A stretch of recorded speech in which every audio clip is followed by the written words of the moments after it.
Good afternoon.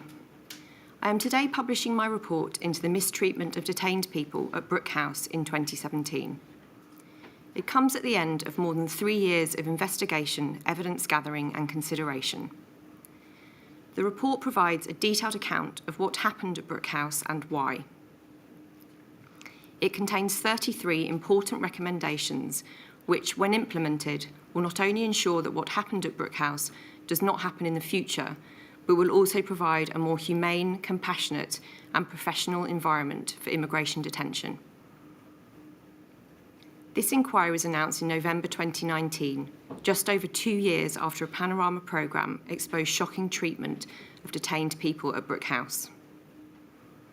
I'm conscious that the process of a public inquiry can involve recalling difficult experiences and may be re-traumatising for those involved.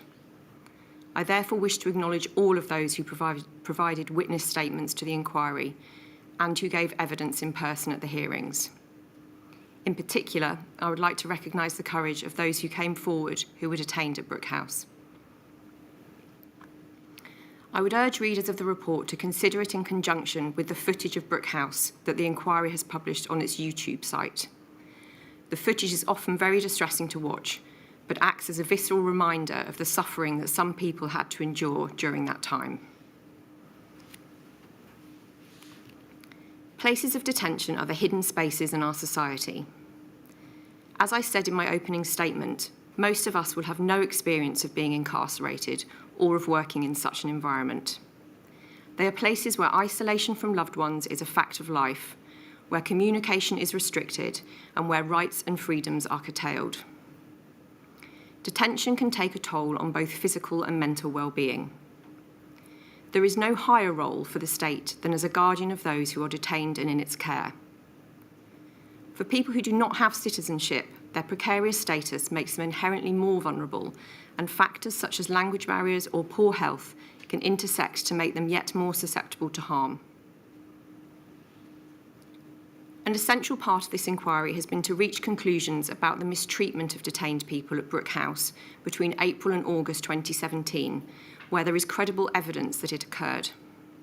Specifically, my terms of reference define mistreatment as treatment that is contrary to Article 3 of the European Convention on Human Rights, which states, "No one shall be subjected to torture or inhuman or degrading treatment or punishment."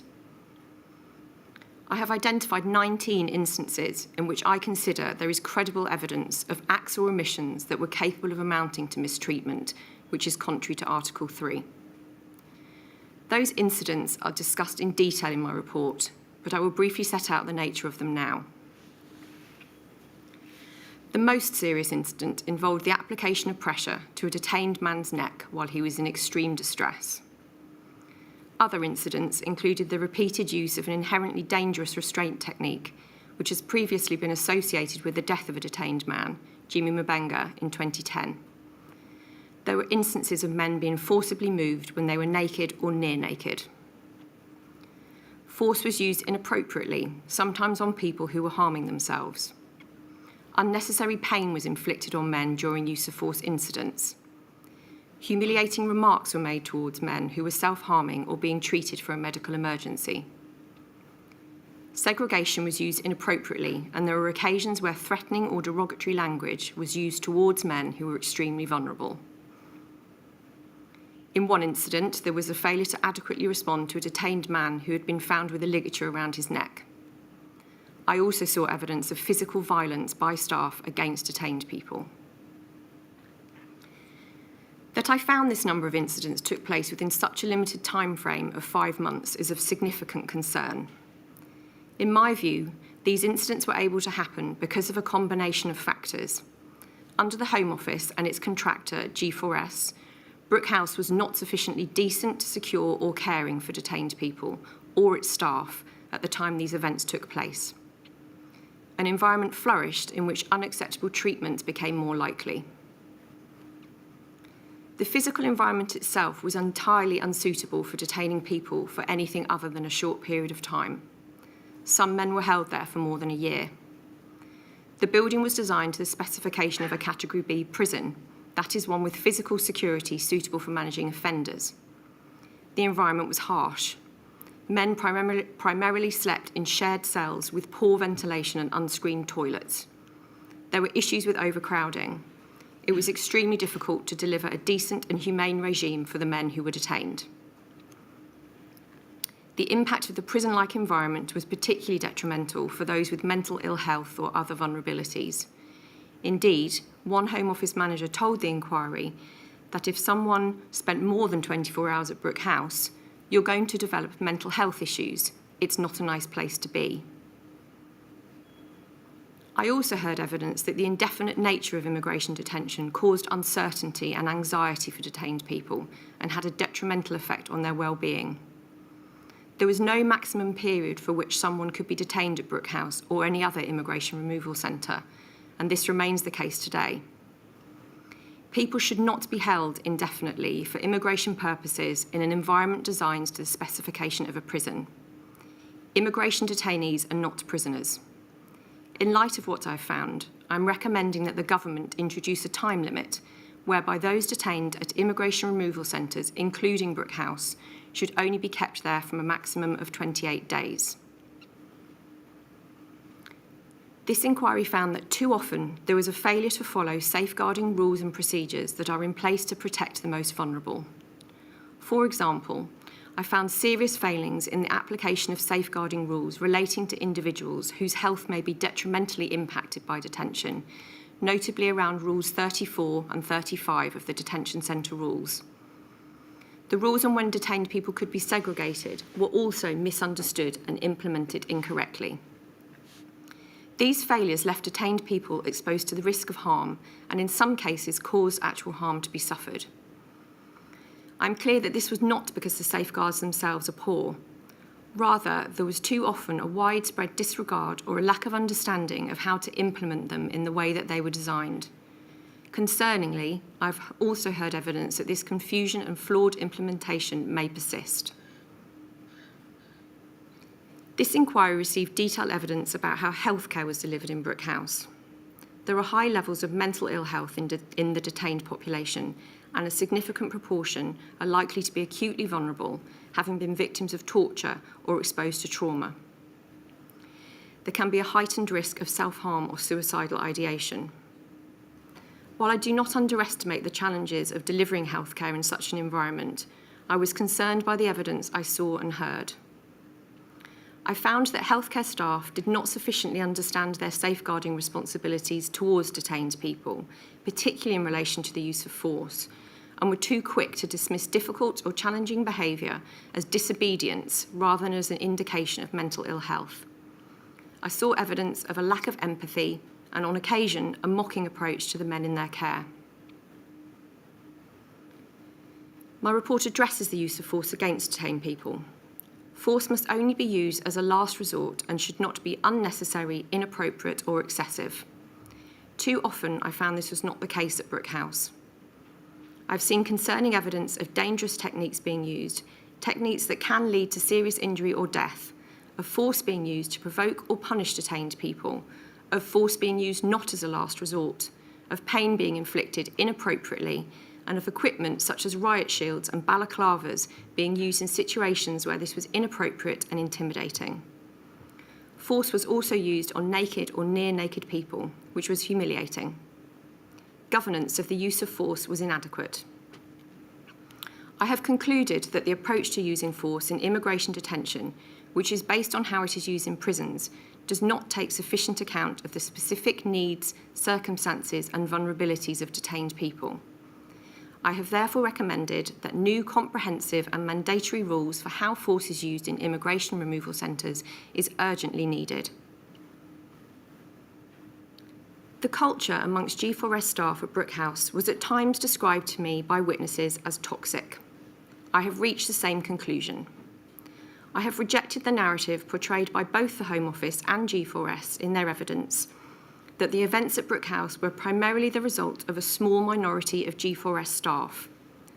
What I have heard in the course of this inquiry does not support this. It is a narrative which seeks to distance both organisations from their responsibility for the prevailing culture at the time. There was significant understaffing at Brook House, an issue that both the Home Office and G4S were aware of. The G4S senior management team was dysfunctional and they were not sufficiently visible to junior staff who were largely left to manage highly complex situations on their own. These junior members of staff were ill-equipped and inadequately trained to do this. The handling of complaints from detained people was flawed and whistleblowing procedures were inadequate. Junior, often inexperienced staff were frequently dealing with medical emergencies and extremely challenging behaviour relating to the use of spice, a new psychoactive drug. Not enough was done to prevent its use.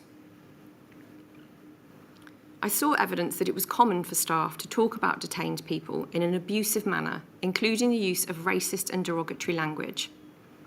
There were multiple occasions where staff talked about past violence or future intentions to use violence against detained people. I was alarmed by how desensitised many staff appeared to be towards the vulnerabilities of the men being detained. Dehumanising language was not uncommon, including the repeated use of the mocking phrase, "If he dies, he dies." Senior managers missed opportunities to identify indicators of a troubling culture. An environment where mistreatment became more likely was able to develop.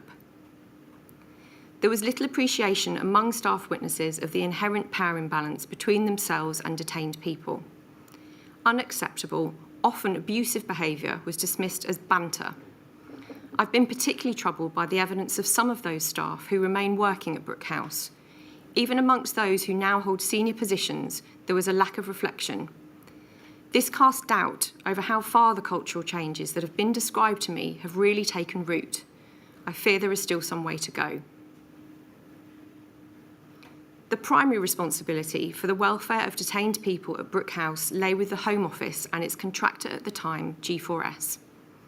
I've been troubled to discover the extent to which the Home Office and G4S relied upon the monitoring provided by volunteers on the Brook House Independent Monitoring Board and on infrequent inspections conducted by His Majesty's Inspectorate of Prisons. Both oversight organisations provide important scrutiny, and I've found that their methodologies could be improved in the light of the events at Brook House. However, I'm very clear that neither organisation could or should have been expected to act as a substitute for robust internal monitoring.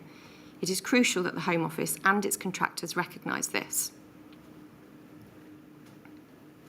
My report presents 33 recommendations, which need to be implemented to ensure that other detained people do not suffer in the same way as those at Brook House did.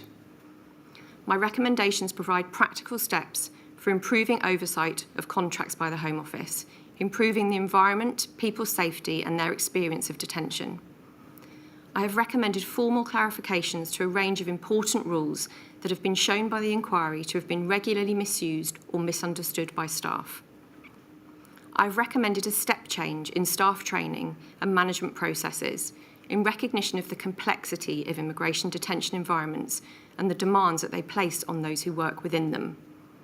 If implemented, these recommendations will enhance the immigration detention profession and improve the experience for those it serves. When I was appointed to conduct this inquiry, the use of immigration detention was falling and a number of immigration removal centres had been closed. The government has made clear its intention to expand the use of immigration detention. This inquiry has not considered, and I do not comment on, current government policy. However, any expansion or other change should be considered in the context of learning lessons from past failures. The failure to act on previous recommendations is a dark thread that runs throughout this report. With depressing regularity, I'm making broadly similar findings and recommendations to those made in the long line of investigations that preceded this inquiry. I therefore conclude my remarks today by acknowledging the words of the former Home Secretary, who in announcing my appointment as Chair said she wanted to establish the facts of what took place at Brook House and ensure lessons are learned to prevent these shocking events happening again. The Home Office and other recipients of my recommendations should publish their responses within 6 months. It is my sincere hope that more than mere lip service will be paid to this report. The events that occurred at Brook House cannot be repeated. Thank you.